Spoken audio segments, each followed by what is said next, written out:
Saya mengundang saudara-saudara sekalian untuk turut bersama saya masuk dalam perjalanan keseharian untuk pembentukan kerohanian kita, di mana kita akan praktek solitude, silence, stillness, and scripture reading.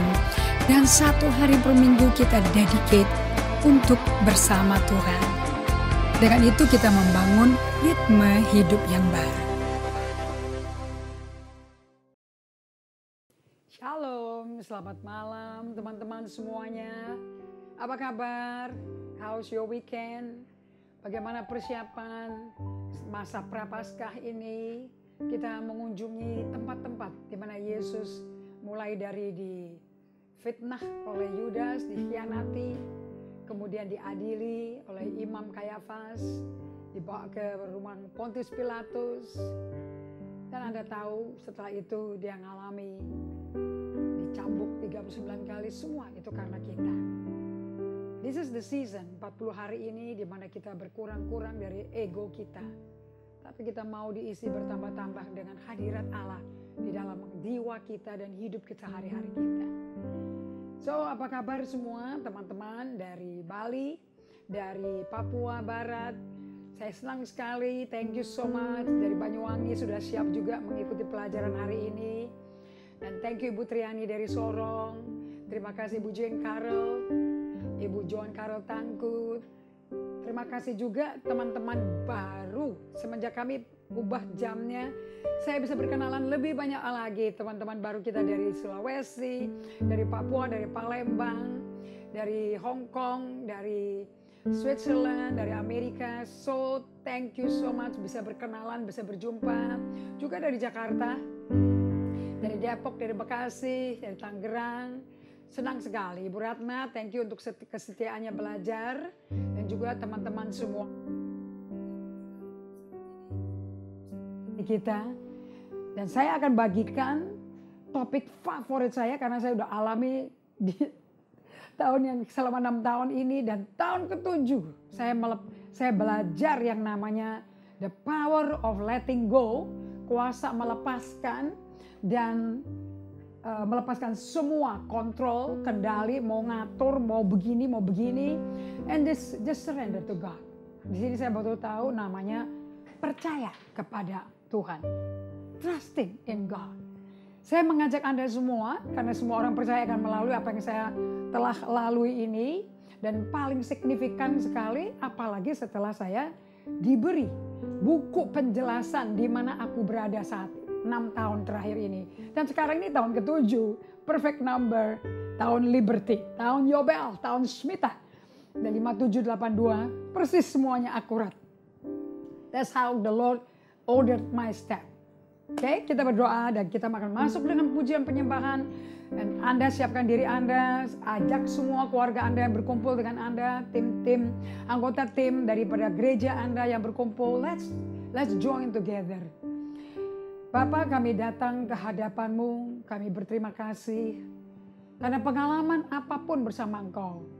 Tidak ada satu hal dari keburukan, dari dosa, dari kejahatan kami, dari kesalahan kami sampai kami mengalami langsung dari Engkau mengizinkan kami mengalami pencobaan, ujian iman. Semua itu nothing is wasted by God. Tidak ada satu yang disia-siakan oleh Tuhan. Semuanya dipakai untuk membawa kemuliaan nama Tuhan dan membentuk karakter Kristus di dalam kami.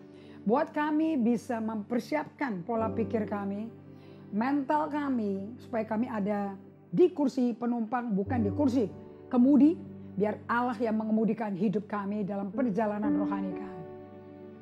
Terima kasih Roh Kudus, Engkau berikan kekuatan, Engkau berikan keberanian, Engkau berikan pada kami your grace, supaya kami bisa melewati dan melalui setiap tahapan proses pemurnian iman kami ini dengan flying color lebih dari pemenang.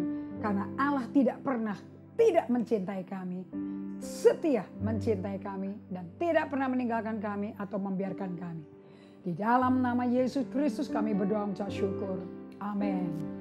Saya percaya Anda bisa mengikuti lagu ini. I really like the lyric. Dan tidak ada orang menyanyikan lagu ini tanpa melalui proses penderitaan yang panjang. ujian yang panjang. This is the lagu yang liriknya betul-betul akibat daripada ujian pemurnian dengan api. Kita nyanyikan sama-sama ya. The goodness of God. I love you, Lord, for your mercy never fails me. All my days I've been held in your hands. From the moment that I wake up until I lay my head, oh, I will sing of the goodness of God. And all my life, and all my life you have been faithful. And all my life you have been so good. With every breath that I am able, oh, I will sing of the goodness of God. I love your voice. You have led me through the fire in the darkest night. You are close like no other. I've known you as a father. I've known you as a friend. And I have lived in the goodness of God. And all my life you have been faithful. And all my life you have been so good.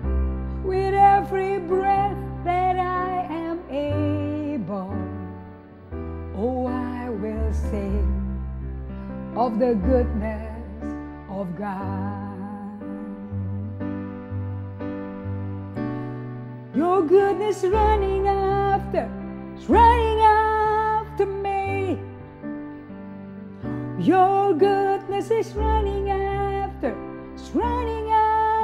me. With my life laid down, I'm surrendered now. I give you everything. Your goodness is running after me. Your goodness is running after me. Your goodness is running after me. With my life laid down, I'm surrendered now. I give you everything. Your goodness is running after me. And all my life you have been faithful. All my life you have been so good.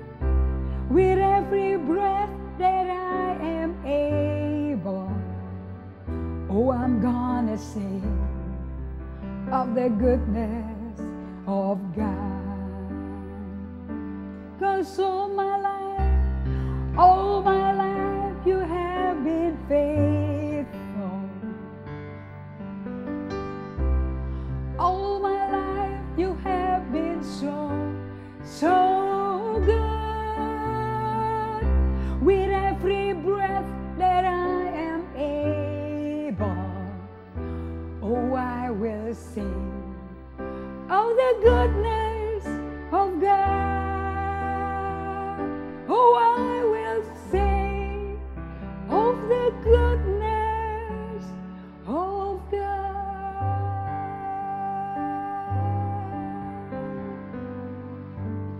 Sungguh kau Allah yang baik, sungguh kau Allah yang setia.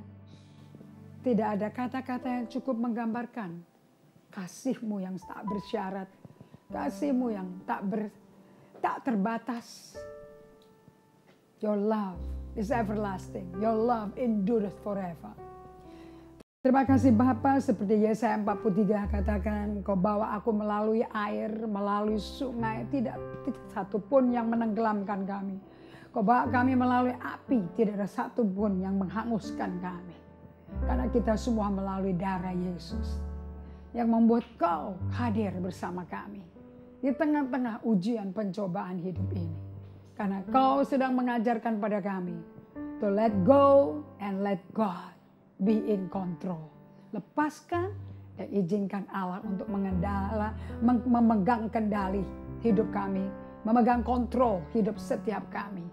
Bukan kami lagi yang hidup, tapi Kristus yang hidup dalam kami. Di dalam nama Yesus Kristus segala hormat, segala pujian, segala kemuliaan kami kembalikan kepada Yesus Tuhan, kepala gereja kami. Di dalam namamu Yesus yang mulia. Amin. Well, saya sangat kagum dengan lirik daripada lagu ini. Today, karena kalau tidak karena api yang memurnikan kita, pruning yang memotong agar setiap dahan berbunga dan berbuah, kita nggak bisa lepaskan kuasa hidup kita maupun kendali hidup kita. Yang bisa membuat kita bisa percaya sama Tuhan, artinya God is in control. Allah pegang kendali. Allah yang kontrol kita, bukan lagi kita. Sehingga Galatia 2 ayat 19-20 berkata, Aku sudah disalibkan bersama Kristus, namun aku hidup. Aku tidak mati. Yang mati adalah manusia lama kita. Manusia kedagingan atau our false self. Kalau ada true self, tentu ada false self. Are you putting on your false self or are you putting on your true self? Tanpa ujian penderitaan yang dikatakan oleh Rasul Yakobus di Yakobus 1 ayat 2 dan 3, anggap suatu kebahagiaan kalau kau jatuh dalam berbagai ujian pencobaan. Karena imanmu sedang diuji, dimurnikan. Rasul Petrus katakan yang sama juga. So, kita semua mesti bisa selaras pikirannya dengan para rasul. Rasul Paulus berkata, aku gembira, aku bermegah pada saat aku menderita. Aku paling titik nadir, paling lemah. Kasih setiamu sempurna, lebih dari cukup. Rasul Petrus berkata bahwa kita semua menerima kuasa dari yang maha tinggi dan kita diuji, dicobai untuk make sure bahwa iman kita tuh tekun dalam Tuhan. Iman kita tuh murni. Satu hal yang saya pelajari dari kitab Ayub yang kita bagikan selama ini, saya pelajari satu hal. Yang Allah cari adalah resilient. Never quitting on God. Never give up. Jangan sampai nyerah. Tapi resiliency sampai kita bisa menjadi sabar. So hari ini untuk membawa kita ke tempat di mana kita lepas kuasa dan lepas kendali hidup kita, kita akan berkenalan dengan yang namanya perjalanan menembus tembok rohani. Saya mesti tambah kata tembok rohani ya, perjalanan menembus tembok. Sesuatu yang namanya tembok atau bendungan itu tebal sekali dan susah sekali. Pakai palu pun nggak akan Anda bisa terobos itu tembok tebal. Sesuatu yang namanya tembok, sesuatu yang namanya bendungan butuh traktor untuk jebolin sampai hancur semuanya. Butuh bom, butuh dinamit untuk hancurkan itu semua. Karena makanya gedung tua nggak pernah dihancurkan pakai palu. Sama sekali nggak pernah. Nah, pada waktu saya perkenalkan dengan a journey. Karena perjalanan kekristenan Anda mesti terima is a journey. Tidak ada orang Kristen terima Yesus lahir baru karena undangan Yesus diterima Anda. Langsung dibaptis selam, langsung ke surga. Dan hidupnya udah kayak di surga. Ya belum dong. Kan bumi masih dikontrak dan masih di leasing sama iblis. So Anda melihat kejahatan, Anda nggak bisa deny dong. Kemunafikan, pengkhianatan, kebencian, pembunuhan, penyalahgunaan kuasa, perebutan kuasa, kudeta. Semua itu kan bukti ulah daripada iblis. Karena Lucifer kan mau menguasai surga, bukan? Perang pertama kalau Anda pelajari Yesaya 14 di surga, bukan di bumi. Jadi kalau Anda bergereja, Anda memimpin gereja, Anda mau tahu tempat peperangan rohani yang paling kritis, yang paling sadis itu di mana? Di gereja lokal. Karena setan tidak suka sama gereja lokalnya Yesus. Apalagi kepala gerejanya Yesus. Mana setan senang. Nah, setan bisa masuk karena Paulus berkata jangan beri tempat kepada iblis. Kayak itu di Efesus pasal 4 yang ayat yang ke-26 sampai 27, Anda bisa buka Alkitab Anda. Don't give place to the devil. Jangan kasih tempat pijakan kepada setan, right? Di ayat 27 Efesus 4, jangan beri kesempatan kepada iblis atau jangan kasih tempat dia berpijak sama iblis. Jangan kasih jendela dibuka buat dia. Tapi berarti ayat ini berkata bahwa yang memberikan akses untuk iblis masuk ke gerejanya Tuhan Yesus Kristus ya kita dong. Betul apa tidak? Tidak ada yang lain kecuali kita. Bahkan Paulus juga berkata 2 Korintus 2 ayat 6 ayat 11 supaya iblis jangan beroleh keuntungan atas kita. Sebab kita tahu apa maksudnya. Maksudnya setan tuh mencuri, membunuh, membinasakan. So di 2 Korintus 2 ayat 11 di firman Paulus berkata seperti ini ya. Atau saya mulai baca dari ayat yang ke-10. Oh maaf, kita baca dari ayat yang kelima deh. Tapi jika ada orang yang menyebabkan kesedihan, maka bukan hatiku yang disedihkan, melainkan hati kamu sekalian. Melainkan, atau sekurang-kurangnya supaya jangan aku melebih-lebihkan ya, hati beberapa orang di antara kamu. Bagi orang yang demikian sudahlah cukup teguran dari sebagian besar dari kamu. Sehingga kamu sebaliknya harus mengampuni dan menghibur dia, supaya ia jangan binasa oleh kesedihan yang terlampau berat. Sebab itu aku menasihatkan kamu supaya kamu sungguh-sungguh mengasihi dia. Ayat 9, sebab justru itulah maksudnya aku menulis surat kepada kamu penatua Korintus. Ini gereja yang paling sombong, orangnya pintar-pintar, ahli filsafat. Yaitu untuk menguji kamu. Apakah kamu taat dalam segala sesuatu. Apa sih? Kalau kita dites sama Tuhan segala sesuatunya apa? Sebab barang siapa yang kamu ampuni kesalahannya. Can we forgive? Forgiveness tidak berarti otomatis langsung rekonsiliasi. Ini tidak terjadi ya. Itu butuh waktu. Aku mengampuninya juga. Kalau kalian penatua mengampuni, saya rasulnya juga mengampuni. Sebab jika aku mengampuni, seandainya ada yang harus kuampuni, maka hal itu kubuat karena kamu di hadapan Kristus. Ayat 11, ini penting untuk Anda pelajari. Supaya iblis jangan beroleh keuntungan atas kamu. Don't allow the devil to take advantage of the church.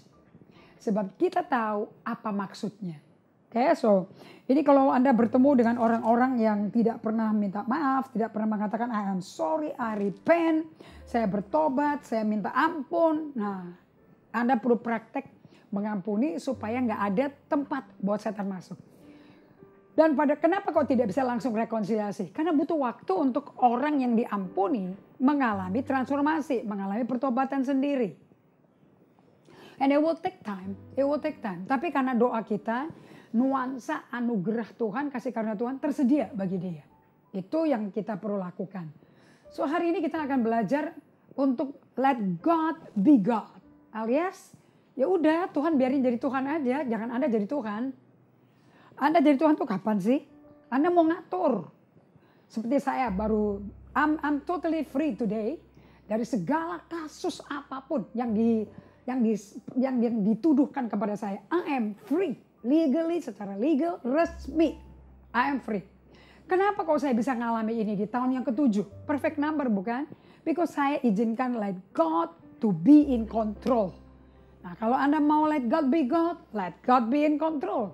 Saya sering sekali mendengar Pastor John Hagee berkata, let God be in control. God is in control, people of God. Nah, bagaimana sih dari khotbah menjadi pengalaman hidup kita? Maka bagaimana ngalaminya? Itu terjadi pada saat kita mengalami krisis, tapi jenis krisisnya kita nggak bisa kendali. It's beyond our control. Sudah tak terkendalikan lagi. Kita cuma bisa punya pilihan, surrender. Nyerah total. I surrender all. I surrender all. All to thee, my blessed Savior. I surrender all. Buktinya Anda surrender pada Tuhan. Pikiran Anda rest. Pola pikir Anda rest. Kalau Anda panik, attack, bingung, tertekan segala macam. Anda sedang membangun kubu-kubu. Anda sedang membangun stronghold. Itu perlu diruntuhkan. Apa sih stronghold itu? Pola pikir yang melawan pengenalan akan Allah. Pola pikir si sombong. 2 Korintus 10 ayat 3 sampai 5. Nah, if you surrender, nggak ada lagi, nggak usah mikir lagi, nggak usah mikir 10 langkah ke depan, nggak bisa. Matius 6, Yesus berkata tentang kekhawatiran tentang uang. Emangnya Anda bisa menambahkan 1 hasta? Seindah-indahnya burung bunga bakung di ladang kalah dengan keindahan. Seindah-indahnya Salomo dengan segala kekayaannya kalah dengan keindahan bunga lili atau bunga bakung. So, what can you do? Nah, kalau sampai Tuhan Yesus sudah ngomong begitu, there's nothing we can do. Tapi Anda akan dibawa ke posisi yang paling rendah, titik nadir terendah, paling lemah. Di situ Anda udah nggak bisa memegang kendali. Nah, Anda akan berkenalan dengan namanya surrender. Saya menemukan ternyata waktu surrender, itu kita tuh trust our life in God. Beda ya sama belief. Beda. Kalau trust itu Anda tuh kayak badan Anda udah hilang tulang punggung kali ya, tulang backbone-nya. Jadi Anda geletak jatuh, tapi tangan Tuhan menopang. The hand of the Lord sustain you. Itu kalau di Mazmur 37, saya suka sekali ayat 23. Anda bisa buka Mazmur 37. Ayat yang ke-23. Ini Mazmur saya nih, oke? Di Mazmur 37. Dikatakan Tuhan menetapkan langkah-langkah orang yang hidupnya berkenan kepadanya. Jadi di tengah-tengah situasi yang bikin kita jengkel marah, karena Mazmur 37 ayat 1 berkata jangan marah. Jadi ini si Daud pemazmur lagi dicoba habis-habisan, dia tuh udah benar-benar mau balas dendam nih. Mau take matters into his own hand. Tapi dia berkata Tuhan yang menetapkan kok langkah-langkah orang benar yang hidupnya berkenan pada dia. Apabila ia jatuh, tidaklah sampai tergeletak. Kenapa? Sebab Tuhan menopang tangannya. God sustain. Nah, ini namanya grace. Ini namanya trust. Kita jatuh, nggak ada kekuatan lagi. Tapi ada tangan Tuhan. Jadi kita nggak mungkin pecah geger otak, hancur, nggak mungkin. Oke, dan itu yang namanya surrender is to trust God. Nah, saya mau bawa Anda hari ini kepada kerohanian yang sehat tuh kayak apa sih? Kerohanian yang sehat secara emosi mengharuskan Anda menembus tembok penderitaan. Saya tambahin ya, rohani. Jadi ada tembok-tembok di kehidupan di dunia ini, tapi juga ada tembok di alam roh, di secara rohani.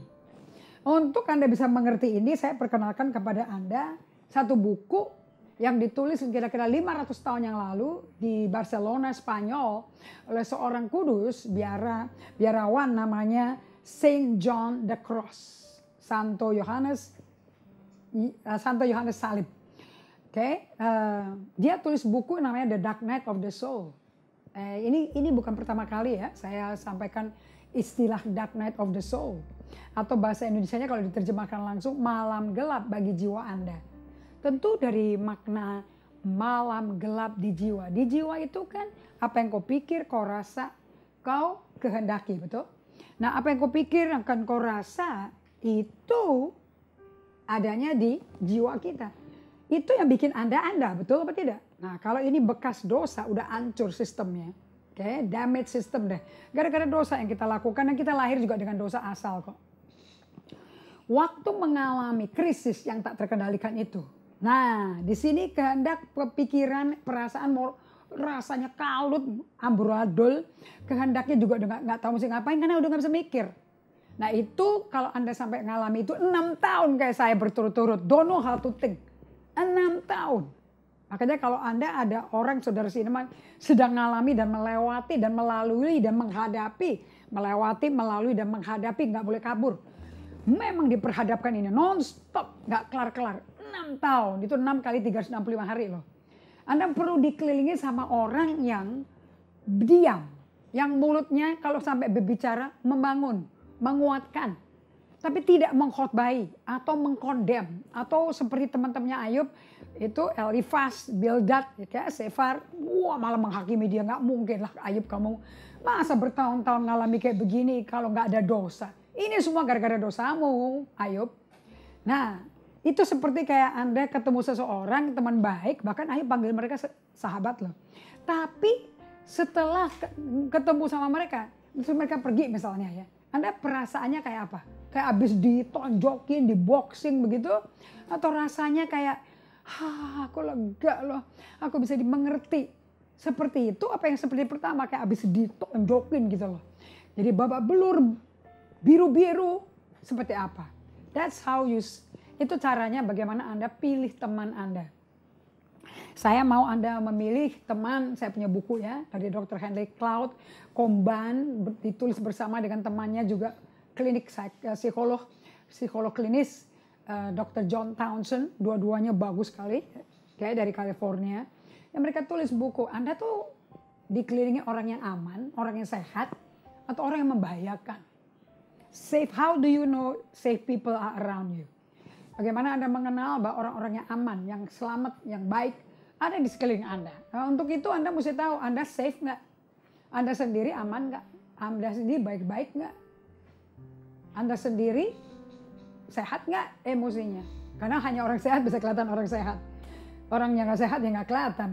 Mungkin yang sehat dilihat sebagai ancaman. So setiap pengikut Kristus Yesus, saya baru ketahui dari buku Emotionally Healthy Spirituality Peter Scazzero.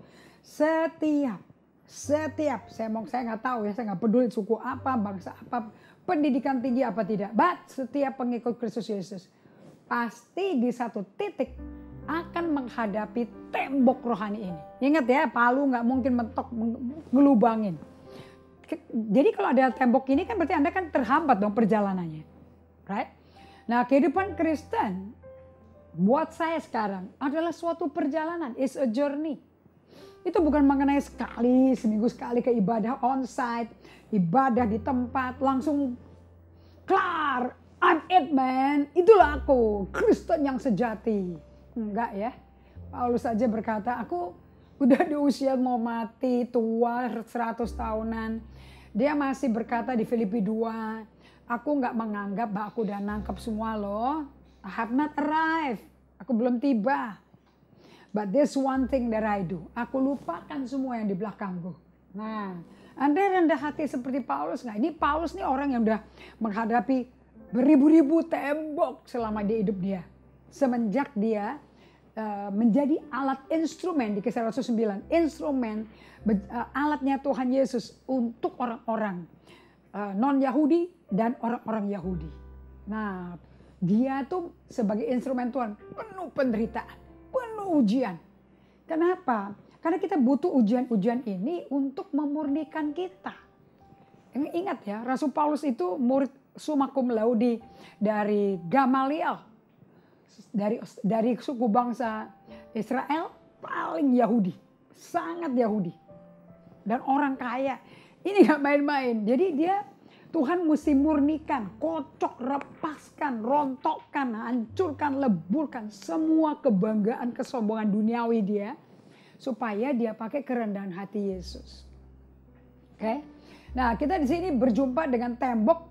Kapan sih kita berjumpa dengan tembok? Itu pada saat krisis yang lama sekali. Katakan lama sekali. Lama sekali yang menjungkir balikan dunia kita. Jadi kalau Anda belum kejungkir balik hidupmu, kayak Anda tuh kayak hang. Kayak, am I dreaming? Apakah saya mimpi dan saya tuh ngadepin hal seperti ini?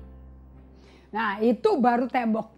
Tapi kalau Anda terlambat datang karena kena macet, karena ada tabrakan atau ada pembangunan sehingga terlambat, terhenti, Anda terlambatnya 2-3 jam, itu bukan pencobaan. Yang namanya tembok itu bukan, that's not the wall. Oke. Nah, tapi yang paling ngeri adalah kegagalan memahami sifat, natur dari tembok ini bisa menghasilkan penderitaan yang besar, bahkan kebingungan jangka panjang. Karena yang namanya tembok itu jangka panjang. Kayak saya 6 tahun dan 3 bulan. Bayangin Anda Anda tidak salah apa-apa, tapi dibikin skenario seperti Anda yang salah semuanya. Nah, tapi Tuhan, karena saya berdiam di kaki Tuhan, saya tidak panic attack, saya tidak lari kiri kanan, kepingin orang lain bisa mengertiin saya dan punya jawabannya. Tidak. Orang lain gak bisa dituntut minta apa-apa. Karena perubahan itu mesti terjadi dulu di dalam kita untuk bisa menghadapi tantangan. Saya itu nangkep begini. Setiap tantangan, setiap ujian, setiap krisis yang Anda dan saya alami. Di musim manapun, itu Tuhan sudah craft. Tuhan sudah bikin untuk Anda, cocok untuk Anda hadapi. Memang Tuhan yang bikin.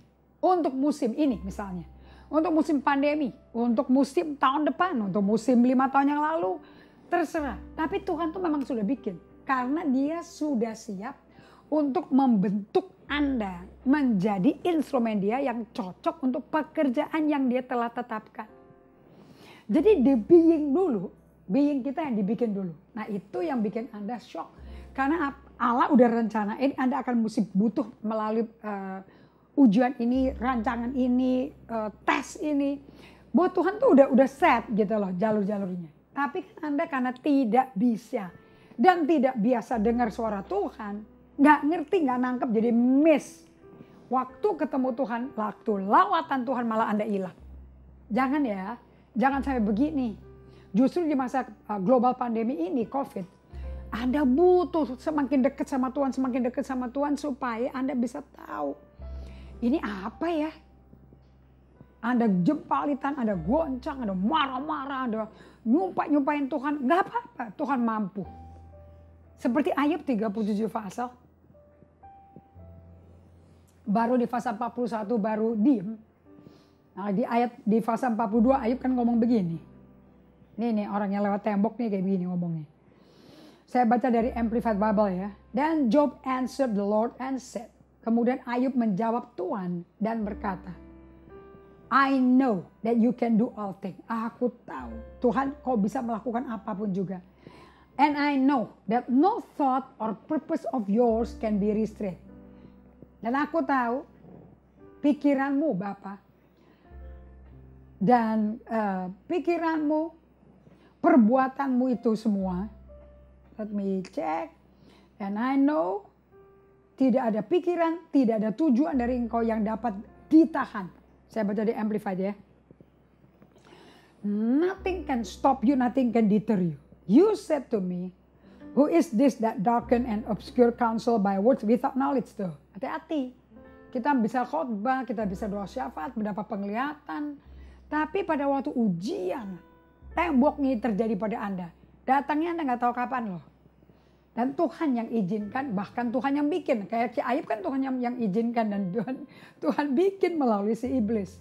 You said to me, who is this that darkens and obscure counsel by words without knowledge. Kamu tuh ngomong pakai kata-kata tanpa pengetahuan. Therefore I now see, I have rashly uttered that which I did not understand. Things too wonderful for me, which I didn't know. Nah sekarang ayat yang kelima, saya paling suka. Ayat favorit saya. I had heard of you only by the hearing of the ear. But now my spiritual eye di dalam perut kita, sees you. Wow. I had heard of you only by the hearing of the ear. But now my spiritual eye are open. Therefore I retract my words. And hate myself. Therefore I retract my words. And hate myself. Waduh, efeknya berat ya. And I repent in dust and ashes. Dia bertobat ya, kasih abu. Berapa dari Anda tahu bahwa perjalanan menuju abu ini dan melaluinya bukan muter. Itu akan membawa Anda semua untuk bisa bertobat ke debu. Dan sisa-sisa percikannya tuh dari debu itu. Kenapa kok Tuhan izinkan ini terjadi? Sebab tidak ada rumus lain kecuali rumus ini untuk merendahkan hatimu. Firman-Nya berkata, tapi jika kita percaya pada pekerjaan Allah yang pelan-pelan dan kita menerima karunia Tuhan pada waktu ini, maka pengalaman menembus tembok ini akan mentransformasi hidup kita. selamanya. Nah, jadi saya mau Anda perhatikan baik-baik di sini bahwa Allah kalau bekerja itu pelan dan kita menerima karunia Tuhan pada tembok ini, maka pengalaman menembus tembok ini akan mentransformasi hidup kita selamanya. Jadi Anda jangan miss masa melewati tembok, masa aniaya. Jangan miss, Anda mesti punya pengalaman head on supaya Anda bisa berjumpa dengan Tuhan. Allah memanggil Abraham untuk meninggalkan kehidupan nyamannya di Ur Kasdim pada usia 75 tahun. Jadi saya termasuk junior nih dan beranjak masuk dalam sebuah perjalanan yang perlahan. Yaitu perjalanan bersama Allah. Ada garis bawahi dong, perjalanan bersama Allah yang memutuskan banyak pasien trust. Kenapa kok banyak bisa menghasilkan patient trust itu apa? Karena satu, dibutuhkan panjang sabar untuk kita tuh bisa diam akhirnya dan percayakan hidup kita kepada Tuhan. Seperti Allah manggil Abraham untuk meninggalkan hidup nyamannya dia di Ur Kasdim pada usia 75 tahun dan beranjak masuk dalam sebuah perjalanan yang perlahan. Anda boleh lingkari itu kata perlahan. Itu penting karena Allah kerjanya pelan-pelan. Karena selalu disamakan bahwa Allah itu seumpama, kerajaan sorga itu seumpama biji sesawi. Kecil, paling kecil, tapi bisa bertumbuh, bertunas, jadi pohon, batangnya besar. Tapi kan lama sekali prosesnya. Sama kayak ragi di adonan terigu. Itu kan mesti naik dulu adonannya. Baru bisa dipanggang. Dipotong-potong, dibentuk yang kita mau, baru dipanggang. Dan itu butuh zamannya mami saya, bukan instan-instan ya, yang asli. Semalam suntuk. Lama kalau mau nikmati roti enaknya mama saya. Jadi Anda mesti tahu bahwa perjalanan dengan Tuhan itu perlahan. Tidak pernah terlambat, tidak pernah terlalu cepat, selalu on time. Yaitu perjalanan bersama Allah yang membutuhkan banyak trust, yang full of, trust itu tidak mungkin trust tanpa ada kesabaran. Dan saya suka bahasa Inggrisnya kasih itu panjang sabar. Nah, kalau bahasa Inggrisnya apa? Love is long suffering. Oke, saya ambil dari Amplified 1 Korintus 13.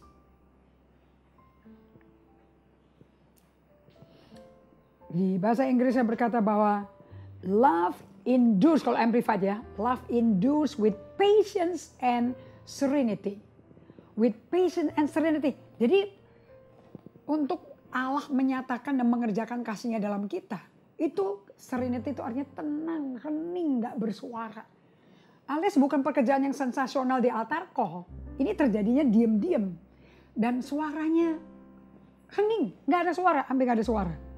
Okay? Love is kind and thoughtful. Love is not jealous or envious. Orang ada kasih agape Allah gak bisa iri. Siapa lebih besar followernya? Gak bisa banding-bandingin. Love does not brag, gak ngomong gede. And is not proud of or arrogant, gak sombong dan arogan. It is not rude, it is not self-seeking, gak kurang ajar, gak mencari kepentingan sendiri. It is not provoke, tidak mana-manasin orang.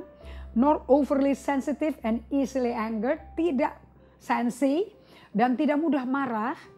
It does not take into account a wrong. It does not take into account a wrong endured.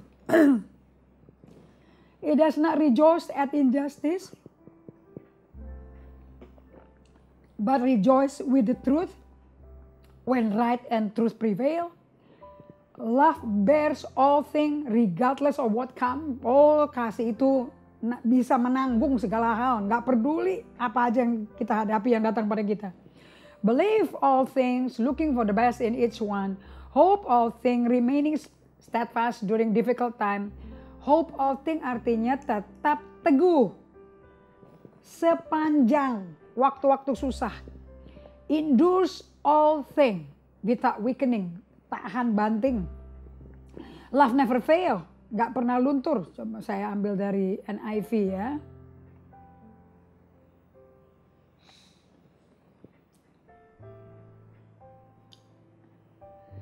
Sebentar gitu.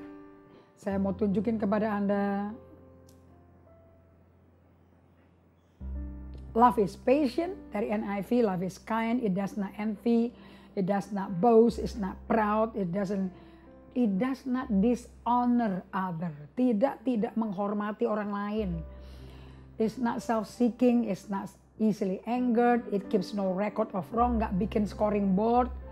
Love does not delight in evil, but rejoice with truth. It always protect, always trust, always hope, always persevere. Oke, so saya mau cek dari translation. Love suffers long.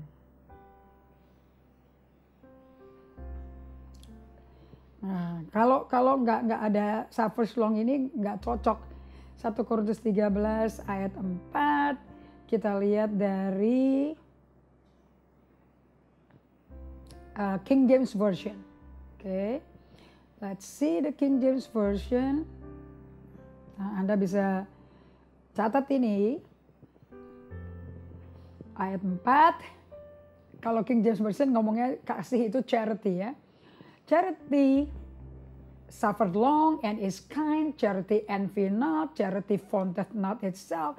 Charity is not puffed up, nggak gede, nggak bermegah. Does not behave easily unseemly. Does not behave itself unseemly, seeketh not her own, is not easily provoked, think no evil, rejoice not in iniquity, but rejoice in the truth, bear all things, believe all things, hope all things, endure all things. Saya dapatnya ini, ya charity suffer long, oke? Di King James atau Anda bisa lihat New King James Version. Love suffers long and is kind. There you go. Love suffers long and is kind. Tahan banting gitu loh. Disakiti, dianiaya. Ya 6 tahun sampai tahun ke-7. Tuhan katakan, you pass the test. Ini ujian mesti stop. Tidak dibutuhkan lagi alat untuk menguji apakah kasih itu panjang sabar apa enggak. Nah, apa sih itu patient trust? Apa itu? Kepercayaan yang sabar sekali itu apa sih? Dasarnya itu berdasarkan sebuah perjalanan yang seperti saya sudah bagikan selama ini ya. Kekristenan itu kan kita tuh dari awal bayi rohani, itu kita akan menjadi dewasa rohani di mana kita semua akan diubah menjadi serupa Kristus, bukan? Nah, dasarnya sebuah perjalanan itu begini. Ada hukum yang mengatur namanya perjalanan, yaitu hukum progres. The law of progress. Ini yang saya catat di sini ya. Namanya progres itu slow, nggak cepet ditemu. Sama saya kagum ya kalau pergi ke Freeport, diundang di gereja di atas di Grasberg, di tempat di Timika di Tembagapura. Itu kagumnya tuh naik gunung. Orang kalau nggak salah PT Bechtel yang bikin, saya nggak tahu deh. Yang bikin jalan itu kan gunung dikikis loh. Jadi kita jalan sepanjang lereng gunung itu sampai ke puncaknya untuk menemui kota Tembaga. Wow, keren banget ya. Saya tuh kagum kalau ke sana. Lebih enak khotbah di sana karena lebih dekat sama Tuhan, bukan karena ketinggiannya, karena kagum banget. Itu orang yang bikin itu, wah ahlinya luar biasa. Saya berkata, tentu orang-orang yang kerja di pertambangan beda ya imannya, mentalnya sama kita-kita yang city slickers, orang-orang tinggal di kota. Progresnya itu slow but sure. Kalau nggak ada Tembagapura hari ini. It's amazing. Apapun yang namanya progres, pasti ada tahapan-tahapannya. Makanya nggak cepet. Saya belajar dari Alan Fadling, bukunya dia Unhurried Living nomor 1. Dia ngajarin, kalau mau menjadi Kristen yang sehat, yang dewasa rohani, Anda mesti kenalan dengan Allah yang bekerja perlahan. Unhurried God. Dia punya leadership juga unhurried. Lifestyle-nya juga unhurried. But never be too late. Anda kan tahu kan dari Yesus dinubuatkan seorang perawan akan melahirkan seorang putra. Yesaya 7 ayat 14 sampai Yesaya 9 dinubuatkan lagi bahwa dia pun akan bawa pemerintahan di bahunya. Sampai Matius pasal 1 kan beda. Itu kan berapa ribu tahun itu dari nubuat sampai Yesus lahir. Tuh udah gitu tunggu lagi disekap 30 tahun. Secara dia hidup tersembunyi. Baru usia 30 tahun dibaptis Islam di sungai Yordan. Kemudian deklarasi Allah turun. Ini loh anakku. Kenalin dia. Dengerin dia. Aku berkenan pada dia. Sampai 33 tahun. That's a long journey. Tapi kan pasti terjadi. Sampai dia mati di kayu salib. 15 April kita akan rayakan. Right? Jumat Agung. Apapun yang namanya progres pasti ada tahapan. Dan di mana ada ketidakstabilan. Oleh sebab itu perjalanan rohani itu bisa makan waktu yang sangat lama. Dan juga kalau kalian baca kehidupannya Abraham. Kita ada buku ya namanya Person of Destiny 1, 2, 3. Itu The Journey of Abraham. Bayangin aja. Dipanggilnya aja baru usia 75 tahun. Untuk mendapat janji menjadi bapak segala bangsa. Untuk bapak jadi bapak segala bangsa ya butuh istri yang hamil gitu loh ya. Tapi untuk dapat satu aja anak sesuai janji Allah 25 tahun nunggunya. Now that's a wall. Itu namanya spiritual wall tuh. That's the wall. Yang akan membuat Anda menjadi orang yang rendah hati. Anda yang gak mau pegang kendali, gak take matters into your own hand. Gak in control, God is in control. Ya. Nah. Anda belajar dari Musa, ya panggilnya aja 80 tahun. Oke. Abraham ini orang-orang senior semua nih yang dipanggil memulai pelayanan di atas umur parubaya. Nah, ini termasuk saya. Perjalanan rohani seorang pengikut Kristus tidak dapat dipaksa, dipercepat, harus tumbuh besar secara alamiah. Tidak bisa diburu-buru. Sama kayak baby Anda menunggunya 9 bulan, aduh rasanya udah kayak mau kayak semangka mau pecah gitu ya. Akhirnya keluar lahir gitu. Dari lahir dari baby yang belum bisa lihat dengan jelas. Yang masih lemah kondisi tubuhnya, you know. Sampai bisa menjadi seorang dokter suatu hari. Kan butuh lama tunggunya. Demikian pula pertumbuhan rohani kita. So perjalanan rohani seorang pengikut Kristus, Anda dan saya, tidak dapat dipaksa dipercepat, nggak ada akselerasi. Harus tumbuh besar secara alamiah, tidak bisa diburu-buru.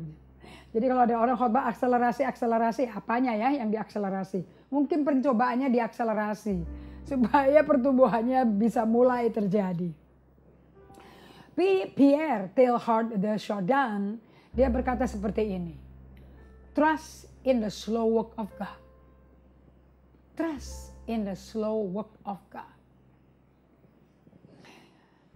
Percaya di dalam pekerjaan Allah yang perlahan. Only God could say what this new spirit gradually forming within you will be. Hanya Allah yang bisa sampaikan, mengatakan apa roh baru yang ditanam di hati kalian itu. Nanti mau jadi seperti apa, mengalami pembentukan rohani kayak apa, dan menjadi bentuk kayak apa, hanya Tuhan yang bisa kasih tahu itu. Kita nggak tahu. Emangnya waktu Anda lahir baru, mendapat hati baru, roh baru, Anda tahu di mana letaknya hati dan roh baru itu? Emang kelihatan bentuknya kayak apa? Nggak tahu. Tapi Allah mau semenjak kita lahir baru, seperti angin bertiup kemana dia mau, kita nggak tahu dari mana kemana. Demikian kita yang lahir baru dari roh dan dari air. Kita mesti ngikutin Roh Kudus. Kita mesti peka dengan, karena Roh Kudus itu kayak angin. Jadi kita mesti seperti orang selancar gitu loh. Mesti peka dengan angin yang mana yang bisa dorong dia punya selancar. Sehingga dia bisa selancar. Oke. Nah, kalau orang surfing kan ngikutin ombaknya. Nah, kalau ini selancar lain. Nah, kalau Anda bisa tahu angin yang mana, kekuatan mana, tipe apa yang akan bawa Anda dalam pertumbuhan rohani, Anda akan ada di situ. Kalau tidak, Anda miss anginnya, ya Anda nggak bisa selancar. Akibatnya mungkin Tuhan bisa mengakselerasi dengan kirim angin yang lebih kencang kali. Oke, tapi proses pertumbuhan Anda tidak bisa diakselerasi. Because God is a God who do work slowly.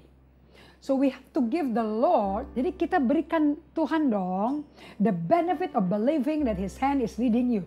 Kita kasih deh kepercayaan kepada Tuhan bahwa tangannya Dia sedang membimbing Anda. Dan terima and accept the anxiety of feeling yourself in suspense and incomplete. Nah, bagus banget nih. Ini orang yang udah pernah ngalami perjalanan melalui tembok rohani ya kayak begini ya. Berikan pada Tuhan the benefit of believing. Bahwa Tuhan tuh bisa percaya kepada kamu. Bahwa kamu itu mau dipegang oleh tangan Tuhan. Dan izinkan Tuhan mimpin Anda. Seperti Mazmur 32 ayat 8. Okay, you give him the benefit of believing.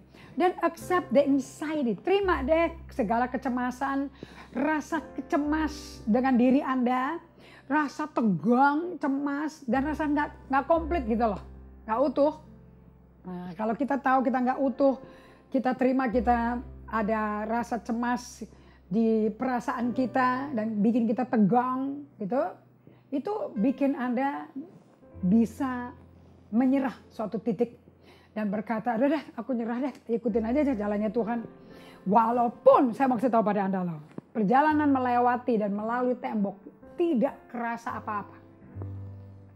Nggak kerasa apa-apa, tuh nggak kerasa Tuhan, sorga kayak ketutup, nggak tahu Tuhannya di mana. Anda lakukan semua yang Anda biasa lakukan, berbahasa roh, memuji Tuhan, nyanyi.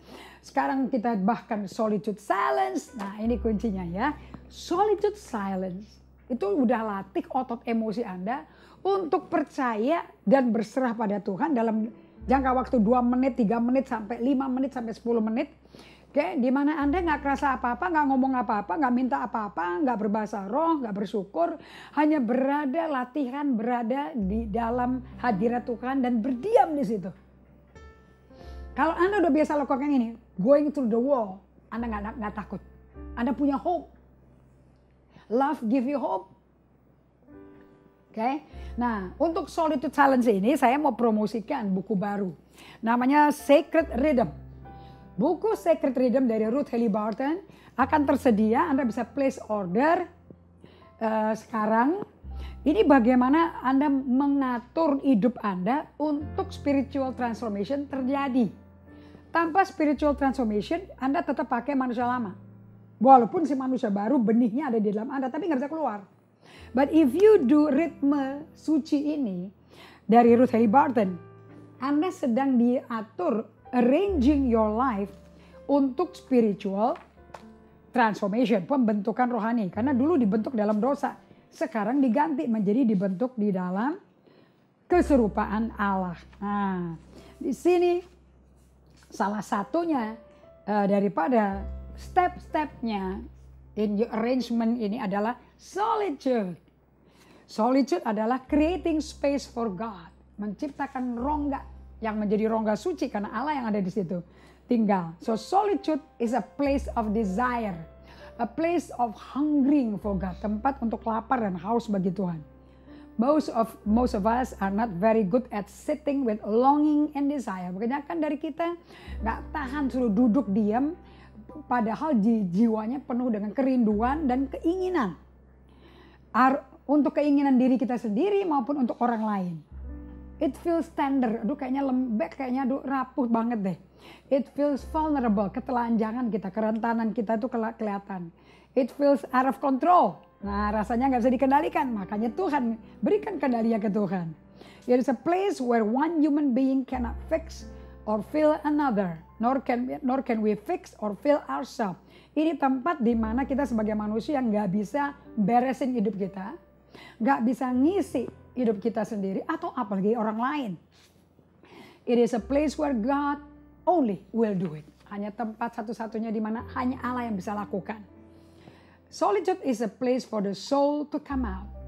Solitude juga tempat di mana jiwa kita bisa keluar. Nah ini buku tersedia dalam bahasa Indonesia for you. Oke, saya udah aturin, ini tentu nggak ada di toko buku. Jadi Anda mesti kontak melalui Life Bookstore kami ya. Dan Anda bisa order langsung di tempat komen Anda. Dan kita akan take care of your order dan kirim alamatnya. Nanti Marlin dari Life Bookstore akan serve you. Sacred Rhythm termasuk day by day. Anda juga bisa order ini. Nanti saya atur bagaimana dapat buku ini dari Amerika. Oke? Nah, sebagai kita sudah di penghujung acara ini. So saya mau perkenalkan Anda lagi bahwa again Kenapa ada ritme hidup? Ada day by day. Kalau ada day by day, ada week by week, ada month by month, ada year by year. So, kekristenan untuk mengalami spiritual formation dari bentuk dosa menjadi bentuk Kristus, Anda akan mengalami journey seperti Abraham. Di Kejadian 12 ayat 1 sampai 3, Anda pelajari di sini bagaimana Abraham belajar berserah kepada Allahnya. Begitu dia berangkat untuk memulai perjalanan yang unik yang dirancang Allah khusus untuk Abraham. Saya kemarin ketemu dengan satu keluarga, saya ngomong kayak gini. Peluk Pak, peluk baik-baik. Apakah Bapak salah pilih? Bapak jatuh dalam dosa? Bapak dikhianati atau mengkhianati? Atau menipu? Atau pokoknya melakukan kejahatan? Atau dijahatin orang? Atau mengalami sakit penyakit? Kanker? Atau mungkin cerai? Berpisah sama pasangan Anda? Anaknya ternyata masuk penjara? Atau terbunuh, kecelakaan fatal sampai gak bisa berfungsi lagi. Whatever it is, saya kasih tahu pada Anda. Seperti Abraham. 25 tahun dia temboknya ya. Mengalami hilang anak pertama si Ismail. Sekarang anak kedua lahir tunggu 25 tahun sampai mati pucuk. Terus udah lahir anaknya karena perjanjian Allah. Yang bikin dia jadi bapak segala bangsa. Tuhan loh yang minta loh, bunuh anak yang paling kau cintai, anak tunggalmu, Ishak itu bunuh. Come on man. Anda pernah gak sih ngalami kekristenan perjalanannya kayak begini? Anda jangan anggap enteng Alkitab, you need to read the Bible. Oke? Kalau enggak Anda akan ikut jalan dunia ini. So saya mau kasih pesan pada Anda. Belajar dari Abraham, kita akan lanjutkan hari Sabtu ini. Bagaimana belajar berserah kepada Allah.